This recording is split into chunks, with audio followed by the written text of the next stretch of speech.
أعوذ بالله من الشيطان الرجيم. بسم الله الرحمن الرحيم.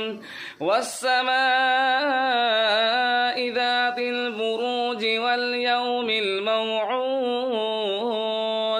وشاهد ومشهود.